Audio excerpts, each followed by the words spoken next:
Hello students, welcome again to my channel. I hope इन सभी question series से आप सभी को हेल्प हुआ हो इस चैप्टर को समझने में। So please share the videos also and subscribe the channel. So in this video we gonna revise the question related to the topic when capital is fixed. So in this question, A, B and C are partners. यहाँ पे तीन partner हैं कौन? A, B and C, जो share करते हैं अपने profit को किस रेशियो में? 2:2:1 के रेशियो में। उनका बैलेंस शीट 31 मार्च 2011 में क्या था, जब डेट ऑफ डिसोल्यूशन हो रहा था तब। यहाँ पे हम लोग देखें तो लाइबिलिटीज़ और एसेट्स है, तो लाइबिलिटीज़ में कैपिटल है उनके पास ए बी सी के, ए के 7,000, बी के 3,000 और सी के 1,000। यहाँ पे करंट अकाउंट का भी बैलेंस दे दिया गया। यहाँ पे कैपिटल क्या है? फिक्स कैपिटल है। फॉर दैट यहाँ पे करंट अकाउंट का बैलेंस दिया गया। ए का कितना? 2,000, बी का कितना? 1,000। जनरल रिजर्व यहाँ पे कितने हैं? 2,000 के हैं। और क्रेडिटर्स कितने के हैं? यहाँ पे 10,000 के। फिक्स एसेट साइड्स में 21,000 है। करंट एसेट्स क्या है? 2,000 है। और यहाँ पे सी करंट अकाउंट, सी का यहाँ पे करंट अकाउंट का बैलेंस एक डेबिट बैलेंस दिया हुआ है। यहाँ पे एडजस्टमेंट में कहता है कि ऑल एसेट्स लिविंग 500, सभी एसेट्स जिसमें से 500 अगर हटा दे आउट ऑफ किसके? करंट एसेट्स के, विच कंस्टिट्यूटेड बैंक बैलेंस, जो 500 है वो क्या? Bank balance. रियलाइज रस 8,000, क्या होता है? कितना रियलाइज होता है? 8,000 रुपया रियलाइज होता है करंट एसेट्स के। C is unable to contribute anything. C is unable to bring anything or contribute anything. That means कि C यहाँ पे क्या है? insolvent है and is declared insolvent, right? वो declare क्या कर दिया गया? insolvent. On the date of dissolution, जब डिसोल्यूशन हो रहा था तो क्या देखा गया? जब डिसोल्यूशन हो रहा था तो contingent liability in respect of a will discounted 800 has matured. 800 का एक contingent liabilities यहाँ पे क्या होता है? अका होता है। and the firm recover only does 200 from the acceptor of the bill. और एक जो बिल है कुछ होगा वहाँ पे, या तो बिल्स पेबल या कोई भी, उससे कितना रिकवर होता है? 200 रुपया होता है। वो क्या होता है? रिकवर होता है। This is not included in 8,000 above. जो ये 8,000 रुपये है, यहाँ पे बोला गया ना कि जो एसेट रियलाइज हुए हैं उसमें नहीं इंक्लूड किया गया है। यहाँ पे फर्दर पता चला है कि 200 रुपया है वो किसी बिल है, कोई बिल्स रेसेबल है, उससे क्या हुआ है? मिला है कितना? 200 रुपया। इसे हमें ध्यान रखना होगा। Realisation expenses amounted to 100। Realisation का में कितना पैसा मिला? 100 रुपीज़ एक्सपेंसेस हुआ। Ledger account to close the, prepare करना है हमें लेजर अकाउंट क्लोज करने के लिए बुक्स ऑफ फॉर्म को, किसके according? Garner versus Murray rule के अकॉर्डिंग। इस टाइप के क्वेश्चन हमने पहले भी सॉल्व कर रखा है, सो आप इसका प्रीवियस वीडियोस भी देख सकते हैं इस क्वेश्चन से रिलेटेड। जब क्या होता है? जब कैपिटल फिक्स्ड होते हैं तब। तो फर्दर इस क्वेश्चन को हम लोग रिवाइज कर लेते हैं। इस टाइप के क्वेश्चन बहुत ही ज़्यादा लेंदी हो जाते हैं और इसकी कैलकुलेशन भी बहुत ज़्यादा हो जाती है फर्दर अदर एडजस्टमेंट से। तो हम इस क्वेश्चन को हम लोग सॉल्व करते हैं। तो सबसे पहले यहाँ पे हमें क्या करना होगा? रियलाइजेशन अकाउंट प्रिपेयर करना होगा। उसके बाद क्या करना होगा? पार्टनर्स का करंट अकाउंट यहाँ बनाना होगा, फिर कैपिटल अकाउंट और लास्टली कैश अकाउंट बनाना होगा। तो सबसे पहले हम लोग यहाँ पे रियलाइजेशन अकाउंट प्रिपेयर कर लेते हैं। तो क्या करते हैं? सभी एसेट्स को पहले उसके बुक वैल्यू पे ट्रांसफ़र करते हैं। तो यहाँ पे टू फिक्स एसेट्स हो जाएंगे 21,000 के, और करेंट एसेट कितने के हैं? 2,000 के। जो भी लाइबिलिटीज़ है उसे क्या करना होगा? पे ऑफ करना होगा। तो यहाँ पे लाइबिलिटी साइड में आ जाए क्या? बाई क्रेडिटर है कितने का बैलेंस शीट में दिया गया? 10,000 का, उसके बुक वैल्यू में हम लोग क्रेडिट साइड में रियलाइजेशन के ट्रांसफ़र कर लेते हैं। वो हो गया। अब सभी लाइबिलिटीज़ को पे ऑफ कर लेते हैं। तो आ जाएगा क्या? टू बैंक अकाउंट करेंगे। क्रेडिटर कितने के? 10,000 उसे पे करेंगे। फिर हम लोग क्वेश्चन में देखे थे कि कॉन्टिजेंट लाइबिलिटीज़ 800 की वो अकर हुई थी, उसे भी पे ऑफ करना होगा। और कितने एक्सपेंसेस, रियलाइजेशन के एक्सपेंसेस करते हुए कितने आए हैं? 100 रुपीज़। तो टोटल 10,900 रुपया टू बैंक अकाउंट यहाँ पे चला जाएगा। क्यों? क्योंकि इतना ही अमाउंट ये अमाउंट पे होता है सभी लाइबिलिटीज़ को पे ऑफ करने के लिए। उसके बाद क्वेश्चन में था कि एसेट रियलाइज होते हैं कितने के? 8,000 के। जो एसेट है वो कितने में रियलाइज होते हैं? 8,000 में। तो यहाँ पे क्या है? वही 8,000 रुपीज़ लिखा हुआ है। बाय बैंक अकाउंट चला जाएगा एसेट रियलाइज 8,000। उसके बाद फर्दर था कि एक बिल है, बिल था वो कितना? 200 रुपया था, उससे रिसीव होता है। तो हम लोग बाय बैंक यहाँ पे भी कर लेंगे, बाय बैंक अकाउंट। ये कहाँ बिल से जो आया है कितने का? 200 का। फिर उसके बाद क्या करना है? उसके बाद तो अब यहाँ पे कोई भी रियलाइजेशन से हमारा एंट्री नहीं बनता है। तो हम लोग क्या करेंगे? देख लेंगे कि लॉस है या प्रॉफिट। तो यहाँ पे डेबिट साइड ज़्यादा है, 33,400 है, और यहाँ पे हमारा क्रेडिट साइड कम है। तो 15,200 से कम है, तो ये हमारा क्या है? लॉस है। तो ये लॉस कौन बियर करेंगे? सॉल्वेंट। और इन गार्नर वर्सेस मुर्रे रूल क्या कहती है कि जो भी पार्टनर सॉल्वेंट हो या इनसॉल्वेंट हो, रियलाइजेशन लॉस उन्हें बियर करना ही होगा। तो ए एंड बी तो सॉल्वेंट है, सी इनसॉल्वेंट है, बट उससे भी क्या करना होगा? रियलाइजेशन लॉस बियर करना होगा। तो किस रेशियो में ये बियर करेंगे? क्वेश्चन में दिया गया था कि 2:2:1। इस यही रेशियो में जो पार्टनर है वो क्या करेंगे? अपने लॉस को शेयर करेंगे। तो ए को हम लोग करें अगर 15,200 का, तो ए के अकाउंट में जाता है 6,080 रुपीज़, 6,080 रुपीज़ बी को, और सी को कितना? 3,040 रुपीज़। ये है उनका क्या? लॉस।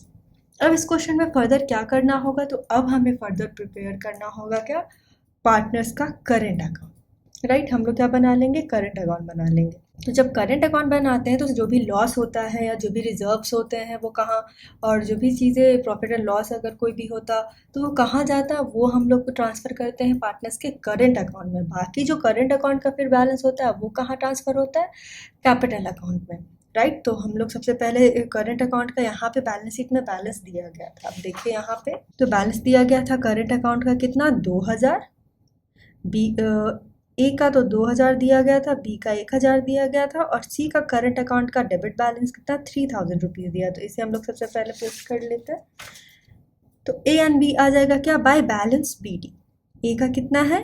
2,000, बी का 1,000, सी का डेबिट बैलेंस तो 2 बैलेंस बी डी, सी का कितना है? 3,000 है। फिर बैलेंस शीट में रिजर्व फंड एक दिया गया, तो ये भी रिजर्व फंड सभी पार्टनर, चाहे वो सॉल्वेंट हो इंसॉल्वेंट पार्टनर हो, वो सभी डिस्ट्रीब्यूट करेंगे किस रेशियो में? जो दिया रहता है 2:2:1 के रेशियो में ही करेंगे। तो रिजर्व यहाँ पे कितने का दिया गया था? रिजर्व था 2,000 रुपीज़। ये जो 2,000 रुपीज़ है सभी पार्टनर 2:2:1 के रेशियो में क्या करेंगे? डिस्ट्रीब्यूट कर लेंगे। तो ए को कितना जाएगा? 800, बी को 800 और सी को कितना? 400। तो यहाँ पे है बाय रिजर्व फंड। फिर गार्नर वर्सेस मुर्रे रूल का सेकंड रूल डिसीजन, उस रूल का क्या था कि जो भी सॉल्वेंट पार्टनर होंगे, जो लॉस ऑन रियलाइजेशन का जो अमाउंट होगा उसे क्या करना होगा? कैश में लेके आना होगा। तो यहाँ पे है वही बाय बैंक अकाउंट। यहाँ पे सी इंसॉल्वेंट है तो वो तो नहीं लेके आ पाएगा, बाकी ए और बी सॉल्वेंट है तो उन्हें लाना होगा। तो क्या है लॉस? 6,080 रुपीज़ ए का, बी का कितना? 6,080 रुपीज़, राइट। फिर जो लॉस होगा वो तो लॉस तीनों बियर करते हैं, तो यहाँ पे क्या है? ये भी करंट अकाउंट में आ जाता है। तो टू रियलाइजेशन अकाउंट यहाँ है। ए का कितना? 6,080, बी का 6,080 रुपीज़ और सी का 3,040 रुपीज़। ये हो गया। उसके बाद यहाँ पे बोला गया है कि सी क्या है? वो इंसॉल्वेंट है। सी का इंसॉल्वेंट है, और यहाँ पे अगर हम लोग देखें तो उसका डेबिट बैलेंस कितना था करंट अकाउंट में? 3,000 रुपीज़ की थी। ऊपर से उसे रियलाइजेशन लॉस भी बियर करना पड़ा है कितना? 3,040 रुपये ये भी करना पड़ रहा है।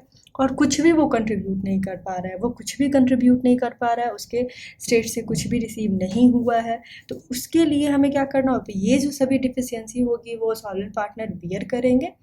तो इस क्वेश्चन में हम लोग देखें तो सी का करंट अकाउंट यहाँ पे 3,000 और इतना, ये कितना? 6,040 रुपीज़। ये जो डिफिशियंसी का अमाउंट है सी के अकाउंट से क्या है? फॉर्म को रिक्वायरमेंट है। रिक्वायरमेंट कितने की है? 6,040 रुपीज़ ये डिफिशियंसी उसका अमाउंट पूरा बनता है, तो इतना अमाउंट वो उसे देना है। तो 6,040 रुपीज़ की रिक्वायरमेंट है, और देख सकते हैं कि कैपिटल में उसके पास कितना है? 1,000 है। यहाँ पे क्या है? कैपिटल में उसे 1,000 रुपीज़ है प्रेजेंट। ये 1,000 रुपीज़ अगर उससे रिसीव हो जाए तो सही है। तो 1,000 रुपीज़ अगर रिसीव कर ले, और रिजर्व में यहाँ पे कितना है? 400। ये रिजर्व फंड भी है, मतलब इतना अमाउंट है वो देने के लिए उसके पास इतना अमाउंट है। 1,000 रुपीज़ तो उसका कैपिटल का है, और रिजर्व का कितना है? 400 है। तो 1,400 रुपया ये जो अमाउंट है वो क्या करेगा? वो पे कर पाएगा। तो 1,400 रुपया तो उसके अमाउंट से हमें मिल जाएगा, उसके अकाउंट से। 1,400 रुपये अगर हम लोग देखें तो लेस करें तो कितना? 4,640 रुपीज़। उसकी रिक्वायरमेंट तो 6,040 रुपीज़ की थी। कैपिटल रिजर्व से जो भी अमाउंट वो उससे मिल पाता है और ले पाता है फॉर्म, तो 1,400 रुपया तो ले पाता है। इतना अमाउंट उससे क्या होता है? 4,640 रुपीज़ डिफिशियंसी है। अब वो इसे कहीं से नहीं दे पाएगा क्योंकि वो इंसॉल्वेंट है, और कुछ भी उसके स्टेट से क्या हुआ है? रिसीव नहीं हुआ है। तो ये जो अमाउंट है वो ए और बी क्या करेंगे? जो सॉल्वेंट पार्टनर है वो शेयर करेंगे, ऑब्वियस सी बात है। तो गार्नर वर्सेस मुर्रे रूल में क्या होता है? गार्नर वर्सेस मुर्रे रूल में था कि जो भी पार्टनर होंगे वो उसको शेयर कर लेंगे अच्छे से।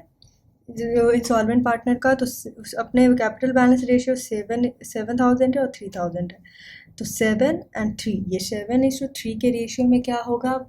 जो पार्टनर होंगे ए एंड बी वो क्या करेंगे, इस इंसॉल्वेंसी 4640 रुपीज़ जो सी की इंसॉल्वेंसी है, सी की सॉरी डिफिशियंसी है, उसे बी एड कर लेंगे। तो 4640 अगर आप करें हम लोग यहाँ पे इंटू 7/10, 7:3 की रेशियो है यहाँ पे, तो 3248 ये क्या है, ए दे पाता है। उसी तरह अगर हम बी का निकालें तो 1392 रुपीज़ ये आती है। उसे क्या कर लेंगे, इतना जो अमाउंट है वो यहाँ पे करंट अकाउंट में कहाँ चला जाएगा, क्रेडिट साइड में, सॉरी डेबिट साइड में, किससे, टू सीज कैपिटल अकाउंट। ए कितना, और उसे अपने करेंट अकाउंट से और उसे कितना पे करना पड़ रहा है, 3248 रुपीज़। बी कितना कंट्रीब्यूट कर रहा है, 1392 रुपीज़, ये जाएगा टू सीज कैपिटल अकाउंट। ए और बी उसके डिफिशियंसी को मीट करने के लिए देते हैं। अब बाकी जो बैलेंसिंग फिगर होगा वो कहाँ जाएगा, अब इस अकाउंट करंट अकाउंट का हमारा यहाँ पे ये सॉल्यूशन जो बनता है वो हो गया। अब जो भी बैलेंस है वो फर्दर जाएगा पार्टनर्स के कैपिटल अकाउंट में, राइट, पार्टनर्स के कैपिटल अकाउंट में हम लोग डाल देंगे। तो देखें तो यहाँ पे अब कैलकुलेशन में हमें ध्यान देना होगा कि किसका डेबिट बैलेंस है, किसका क्रेडिट साइड पर बैलेंस बचता है। ए का अगर हम लोग यहाँ पे देखें तो ए का डेबिट साइड यहाँ पे है 9328 रुपीज़ और क्रेडिट साइड उसका कम है, 2000 है और 800 है और 6080 रुपीज़ है। बाय एज कैपिटल अकाउंट यहाँ पे क्या बनता है, उसका डेबिट बैलेंस बन के आता है कैपिटल अकाउंट के लिए कितना, 448 करेंट अकाउंट से। तो यहाँ पे क्या आ जाएगा, बाय एज कैपिटल अकाउंट जो भी बैलेंस है वो कैपिटल अकाउंट में ट्रांसफ़र हो जाएगा। तो ए का इतना बनता है। बी का यहाँ पे हम लोग देखें तो बी का 6080 रुपीज़, 1392 103 सॉरी कितना 1392 रुपीज़ है। यहाँ पे क्रेडिट साइड उसका ज़्यादा है, कितना 7880 रुपीज़। तो कितने का बैलेंस बचता है, 408 का ये जो बैलेंस है तो ये कहाँ ट्रांसफ़र हो जाएगा, बी का, बी के कैपिटल अकाउंट में, तो टू बीज कैपिटल अकाउंट यहाँ चला जाएगा। फिर सी का अगर हम लोग देखें तो इस साइड तो उसकी डेबिट बैलेंस पूरी तरह 6040 rupees, to C's capital 400 rupees वो रिजर्व फर्म से देता है, तो to C's capital account, C के कैपिटल अकाउंट में कितना चला जाएगा, 5640 रुपीज़। तो यहाँ पे सिर्फ ए का क्या है आता है, करंट अकाउंट में डेबिट बैलेंस आता है, बी और सी का डेबिट साइड में आता है। बाकी बी का क्या है, बी का क्रेडिट बैलेंस बनता है करंट अकाउंट से। तो पार्टनर्स का अब हम लोग क्या बना लेते हैं, ये करंट अकाउंट था, हमें बनाना होगा पार्टनर्स का कैपिटल, तो वो फर्दर हम लोग बना लेते हैं। करेंट अकाउंट से अब जो भी बैलेंस होगा वो कहाँ आएगा, पार्टनर्स के कैपिटल अकाउंट में आ जाएगा। तो यहाँ पे पार्टनर्स का कैपिटल अकाउंट सबसे पहले बैलेंस शीट में जो दिया रहेगा उसे ट्रांसफ़र कर लेता है। तो कैपिटल अकाउंट में कितना कैपिटल, ए ने 7000, बी ने 3000 और सी ने कितना 1000, इतना जो अमाउंट है वो क्या है, बैलेंस शीट में दिया गया, तो बाय बैलेंस बी डी यहाँ पे हो गया। फिर हम लोग अगर देखें तो टू ए करंट अकाउंट यहाँ पे आता है, ये डेबिट बैलेंस है कैपिटल अकाउंट में, उसका करंट अकाउंट से आता है। तो to A current account 448 rupees, हम लोग अभी करंट अकाउंट बनाए थे तो देख सकते हैं यहाँ पे उसका बैलेंस क्या बनता है, पार्टनर्स का करंट अकाउंट से कैपिटल अकाउंट में उसका डेबिट बैलेंस बन के जाता है। तो यहाँ पे हो जाएगी एंट्री क्या, करंट अकाउंट से आया, तो टू ए करंट अकाउंट 448। फिर सी का भी क्या हो जाएगा, सी का भी बैलेंस वही था, डेबिट था, तो to C's current account 5640 rupees, ये हो गया। अब बी का करंट अकाउंट से कितना आता है, 408 रुपीज़, यहाँ पे देखें 408 रुपीज़ बी से आता है, ए से कितना था 448 और सी से ये एंट्री हम लोग पार्टनर्स के करें कैपिटल अकाउंट में कर लेते हैं। वही हमने यहाँ पे किया। आई होप आपको ये समझ में आ गया होगा अच्छे से। फिर उसके बाद अगर हम लोग देखें तो उस क्वेश्चन में था कि सीज कैपिटल अकाउंट से था, सी को क्या डिफिशियंसी को ए ने कितना रुपीज़ दिया था, 3240 रुपीज़, उसे भी हम लोग ट्रांसफ़र कर लेते हैं। बाई बीज करेंट अकाउंट यहाँ पे कितना 1392 रुपीज़, सी के डिफिशियंसी को मीट करने के लिए यहाँ पे ये दोनों ने ये इस अमाउंट को पे किया था। यहाँ देखें टू सीज कैपिटल अकाउंट है यहाँ पे, तो यहाँ पे हमारा डेबिट साइड में तो ऑब्वियस है कि कैपिटल अकाउंट में कहाँ क्रेडिट साइड में ये पोस्ट हो जाएगा, तो ए के करेंट अकाउंट से और बी के करेंट अकाउंट से। तो इसी की पोस्टिंग हमने यहाँ पे की है, इसी की पोस्टिंग हमारा यहाँ पे है क्या, क्रेडिट साइड में बाई एज करेंट अकाउंट करके और बाई बीज करंट अकाउंट करके। ये था हमारा क्या, पार्टनर्स का कैपिटल अकाउंट। अब कोई भी क्या है, अब कोई भी यहाँ पे अब कोई भी इंट्रीज नहीं बनती है, तो जो भी बैलेंस होगा वो अब लास्टली कहाँ जाएगा, बैंक या तो कैश अकाउंट में एक अगर हम लोग देखें तो इस साइड क्रेडिट साइड ज़्यादा है, 7,000 है, 448 रुपीज़ किसी एक के करेंट अकाउंट से है, तो वो बैलेंस कर लेता है अपना पार्टनर्स के कैपिटल अकाउंट में आराम से। तो अब जो अमाउंट बचता है वो कहाँ जाता है, बैंक अकाउंट में। ये कितने का, 6,552 रुपीज़ का, राइट। ये अब जो अमाउंट है वो क्या करेगी, फॉर्म फर्दर पे करेगी ए को। यहाँ पे देखें तो ए बी का भी क्रेडिट बैलेंस ज़्यादा है और बी की तो कोई यहाँ पे डेबिट बैलेंस नहीं बनी है करेंट अकाउंट से। तो आराम से कितना, इतना अमाउंट 3,408 रुपीज़ ही उसका क्या बनता है, बैलेंसिंग फिगर बनता है, जो फॉर्म को फर्दर बी को पे करनी होगी। सी का यहाँ पे 5,640 रुपीज़।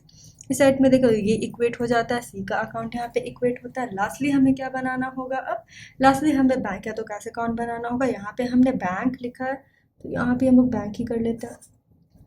क्यों, बैंक और कैश लिखने का क्या होता है कि जब क्वेश्चन में अगर बैंक फर्दर मेंशन किया रहे बैलेंस शीट में तो हम लोग बैंक लिख लेते हैं, अगर कैश लिख करें तो कैश लिख लेते हैं। तो यहाँ पे बैंक ही है तो बैंक ही लिखते हैं। तो यहाँ बैलेंस शीट में क्या गया है, बैलेंस शीट में इसका अमाउंट दिया गया था। यहाँ पे हम लोग देखें, all assets living 500 out of current asset which contributed bank balance. ये जो करंट एसेट्स में था कितना, 500 रुपया था, वो किसका था, बैंक बैलेंस का था। तो यहाँ पे आ जाएगा, हम लोग जब बैंक का बनाएंगे तो टू बैलेंस बी डी कितना है, 500 रुपीज़ है, राइट। टू रियलाइजेशन अकाउंट यहाँ पे है 8200। कहाँ से, 8000 जो था वो तो करंट अकाउंट का था, करंट एसेट्स का था, रिसीव हुआ था। और 200 रुपीज़ क्या था, कोई बिल्स था, उससे हमें रिसीव हुआ। तो 8200 टू रियलाइजेशन अकाउंट आ जाएगा ये।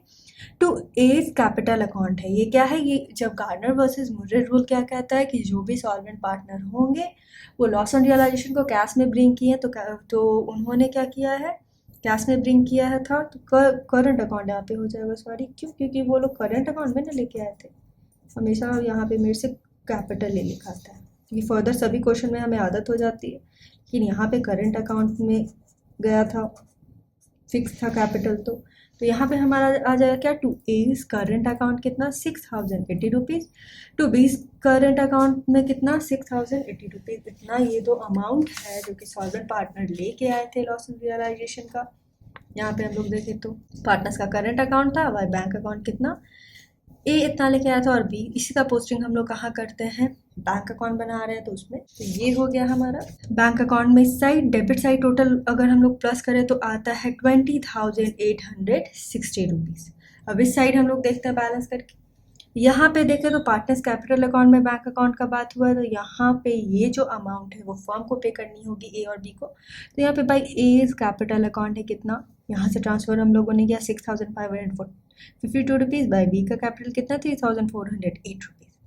यहाँ पे फर्दर है बाई रियलाइजेशन अकाउंट, ये अमाउंट कहाँ से आया, अब ये फर्म ने पे किया कैश में या बैंक के थ्रू, किसको, सभी लाइबिलिटीज़ को पे ऑफ करने में। तो क्रेडिटर्स थे, एक कंटीजेंट लाइबिलिटीज़ का अमाउंट था, और एक्सपेंसेस थे टोटल 10,900 का था। रियलाइजेशन अकाउंट में हमने इसका एंट्री किया था, जिससे बैंक या तो कैश में फर्दर उन्हें क्या हुआ, पे हुआ है सभी क्रेडिटर को। इस तरह अगर हमें टोटल बने तो हमारा बन जाता है 20,860 रुपीज़, राइट। तो ये था हमारा क्या, पार्टनर्स का बैंक अकाउंट। आई होप आपको ये क्वेश्चन अच्छे से समझ में आ गया होगा। इस टाइप का क्वेश्चन हमने पहले भी सॉल्व किया है, और इस क्वेश्चन को सॉल्व करने का ये होता है कि क्वेश्चन में बहुत ही ज़्यादा क्या होते हैं, कैलकुलेशन होते हैं, बहुत सारी चीज़ों को ध्यान रखना होता है। क्योंकि सबसे पहले तो हमें बहुत सारे अकाउंट बनाने पड़ते हैं, रियलाइजेशन बनाना होता है, फिर उसके बाद पार्टनर्स का करंट अकाउंट बनाना होता है, फिर कैपिटल बनाना होता है, फिर लास्टली क्या बनाना होता है, कैश बनाना होता है। इतने सारे अकाउंट बनाने होते हैं और बहुत सारे इसमें क्या एंट्रीज आती है। इसीलिए इस क्वेश्चन को हमेशा रिवाइज करते रहना और इसे सॉल्व करते रहना प्रैक्टिकली इम्पॉर्टेंट रहता है। आई होप आपको ये सीरीज़ अच्छा लगा हो, और अच्छे से ये जो टॉपिक है जब कैपिटल फिक्स होता है वो समझ में आ गया हो। So thank you for watching the video. Please like share and subscribe the channel.